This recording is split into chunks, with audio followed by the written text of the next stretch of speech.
अभी तक भगवान अपने 81 विभूतियों के बारे में बता चुके हैं। अब 39वें श्लोक में हम लोग प्रवेश कर रहे हैं 10वें अध्याय के। यच्चापि सर्वभूतानां बीजं तदहमर्जुन न तदस्ति विना यस्यान्मया भूतं चराचरम्। भगवान श्री कृष्ण अर्जुन को बता रहे हैं कि यच्चापि सर्वभूतानां बीजं तदहम अर्जुन। यहाँ भगवान समस्त विभूतियों का सार बता रहे हैं। जितनी भी विभूति अभी तक बताई, कितनी बता दी? 82। अब लास्ट में 82 विभूति बताएंगे। सबका बीज अर्थात सबका कारण कौन है? सबका बीज मैं हूँ। जितनी भी विभूति आपको बताई या संसार में जो भी कुछ है उन सबका बीज मैं हूँ। सब कुछ कहाँ से आया? मेरे से ही आया। सारी विभूतियाँ कहाँ से आई? मेरे से ही आई। सबका कारण मैं हूँ। बीज कहने का तात्पर्य है कि इस संसार का निमित्त कारण भी मैं ही हूँ और उपादान कारण भी मैं ही हूँ, है ना? अर्थात संसार को बनाने वाला भी मैं हूँ और संसार से बनने वाला भी मैं ही हूँ। इसके अलावा कुछ है ही नहीं। ठीक है। अब अर्जुन ने अभी 10वें अध्याय के 17वें अध्याय में प्रश्न किया था कि आपकी विभूतियाँ क्या हैं? आप मुझे सांगो पांग बताइए। मैं समझ नहीं पा रहा हूँ। मैं आपकी विभूति अब और कोई तो बता नहीं सकता क्योंकि वो आपकी विभूति है। तो आपकी विभूति आप ही बता सकते हैं और आपके द्वारा जब सुन रहे हैं तो उससे सुनते सुनते मेरे को तृप्ति ही नहीं हो रही है। लग रहा है कि आप बोलते जाएं और हम सुनते जाएं, तो उसी में हमारा कल्याण। इसलिए आप अपनी विभूति के बारे में आप ही बताइए। आपसे अच्छा कोई नहीं बता सकता। न तदस्ति विना यस्यान्मया भूतम चराचरम। संसार में जड़ चेतन स्थावर जंगम चर अचर आदि जो कुछ भी देखने में आता है वह सब मेरे बिना नहीं हो सकता। अगर भगवान एक सांस अगर खींच रहे तो क्या कुछ चलेगा? सब खत्म।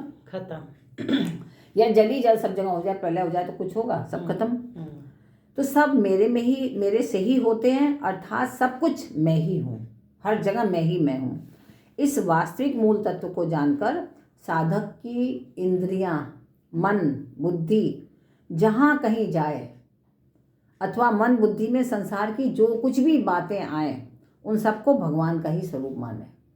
ये सब भगवान का ही स्वरूप है, इससे भिन्न कुछ है ही नहीं। ऐसा मानने से साधक को भगवान का ही चिंतन होगा। जब हम हर चीज़ में भगवान को ही देखेंगे तो फिर हमारा चिंतन कहीं अलग होगा ही नहीं। सारा चिंतन कहाँ होगा? भगवान में ही होगा, क्योंकि तत्व से भगवान के सिवाय कोई दूसरा संसार में है ही नहीं। सब कुछ जो है भगवान ही भगवान है। भगवान ने अहम आत्मा गुणाकेश यहाँ से लेकर 10वें श्लोक से 20वें श्लोक तक बीजम तदहम अर्जुनम जो 82 विभूतियाँ कही हैं उनका तात्पर्य छोटा बड़ा मध्यम अधम और बताने में नहीं है, प्रत्युत यह बताने में कि कोई भी वस्तु, व्यक्ति, घटना, जितनी भी चीज़ें हैं सब जो भी आपके सम्मुख आए सब में ये सोचो कि ये इसमें मैं ही हूँ, मेरे अलावा कुछ है ही नहीं। क्योंकि क्या होता है कि जब हम अलग अलग दृष्टि से लोगों को देखते हैं तब हमारे अंदर राग, द्वेष, मोह, ममता, लोभ, माया ये सब पैदा होती है। लेकिन जब हम सब में उसी को देखें तब कैसे होगा बताइए? भगवान ने जुआ तक भी अपने को कह दिया, तो अगर जुआ भी कोई खेला तो उससे भी हमें द्वेष नहीं होगा, लेकिन ये भी उन्हीं का स्वरूप है, तो उसमें भी हम द्वेष नहीं करेंगे। या कहीं ऐसा ममता की कोई चीज़ आएगी तो भी लगा ये भगवान ही है, तो भी हमारा मोह नहीं उसमें बढ़ेगा, राग नहीं होगा, लगा ये भी प्रभु ही है हमारे। तो हम राग, द्वेष, लालच, लोभ जितना भी है सबसे हम मुक्त हो जाएंगे। तो इस प्रकार भगवान ने श्रीमद् भागवत में भगवान ने उद्धव जी से अपनी विभूतियों के बारे में, उद्धव जी से भी भगवान ने बताया, वहाँ पर भी अपनी विभूतियों के बारे में बताया और यहाँ पर भी भगवान ने अपनी विभूतियों के बारे में बताया। लेकिन जैसे यहाँ पर अपनी विभूतियों में बताया कि विद्वानों में मैं बृहस्पति हूँ, ऐसे ही भागवत में बताया कि विद्वानों में मैं वशिष्ठ हूँ। अच्छा, हाँ। तो इसका मतलब ये नहीं समझे हम कि भगवान तो दो अलग अलग क्यों कह रहे हैं, जबकि भगवान कहने वाले एक ही है। वहाँ भी भगवान है, श्री कृष्ण भगवान ने ही उद्धव से कहा है और यहाँ भी भगवान श्री कृष्ण अर्जुन से यहाँ कह रहे हैं। लेकिन क्या है, दोनों का मतलब एक ही है। वो भी प्रकांड विद्वान गुरु वशिष्ठ अपने में और बृहस्पति भी अपने में विद्वान है। तो भगवान दोनों को ही जो महान विभूतियाँ हैं उनमें ये बताना चाह रहे हैं कि वो सब मैं ही। तो इसलिए हमें जो है हमेशा उनका ही चिंतन करना चाहिए। जो जितने भी संपूर्ण प्राणी हैं संसार में, जितने भी हैं वो सब क्या होते हैं? 4 प्रकार के हैं। है ना। कैसे कैसे होते हैं? सबसे पहले होते हैं जरायुज।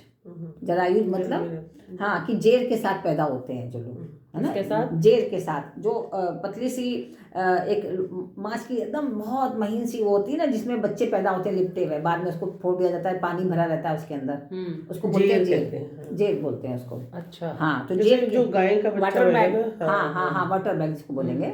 हाँ तो गाय का बच्चा भी वैसे ही पैदा होता है हर लोग। हाँ गाय का बच्चा, गाय भैंस भेड़ बकरी जितने भी होते हैं सब जेर कहते हैं। इन लोगों को कहते हैं जरायुज। जरायुज कहते हैं। और कुछ होते हैं अंडज, जो अंडे के माध्यम से पैदा होते हैं। हाँ जैसे पक्षी लोग, सांप भी अंडे से ही पैदा होते हैं, है ना। गिलहरी, छिपकली, ये सब जो है अंडे से ही पैदा होते हैं। तो ये तीसरे प्रकार के हो गए।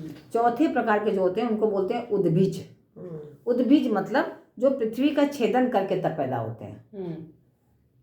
तो ये कौन है? वृक्ष, लता, पुष्प, दूब, घास, अनाज, ये भी योनि है। अच्छा हाँ ये भी योनि है। और ये मूली, गाजर, सब योनि है, सब योनि है। इसी तो है ना, नहीं तो है तभी इनको लाइफ फूड कहते हैं। हाँ लाइफ फूड मतलब कहते हैं ये ना। जिंदे फूड है। हाँ अच्छा जो हम प्रोसेस्ड खाते हैं वो डेड है। हाँ तो ये भी जो है योनि है एक। देखो जैसे पेड़ है, एक तरह से पेड़ को भी पनिशमेंट मिली हुई है, खड़ा हुआ है, न बोल सकता, न चाल सकता, न कुछ कर सकता। हालांकि कोई पेड़ तो खा जाते हैं, मनुष्य को भी खा जाते हैं, ऐसे भी होते हैं। हाँ आदमखोर होते हैं। ऐसे भी वृक्ष होते हैं। वृक्ष, हाँ वृक्ष, ऐसे वृक्ष होते हैं। आप उनकी रेंज में चले गए ना तो उनका एक ऐसे हाथ जैसे बढ़ा के वो आपको पकड़ेंगे, खींच लेंगे और खा जाएंगे, पता ही नहीं चलेगा वो कहाँ चला गया। आदमी देखते ही जगह गया, फिर ऐसे खड़े हो जाएंगे। और कोई वृक्ष ऐसे होते हैं इसमें से पानी निकलता रहता है, लोग पानी पी लेते हैं। कुछ वृक्ष के पानी जहरीला होता है, पी लेते हैं लोग मर जाते हैं। तो ये अलग अलग स्थितियाँ होती हैं। तो ये भी एक योनि है।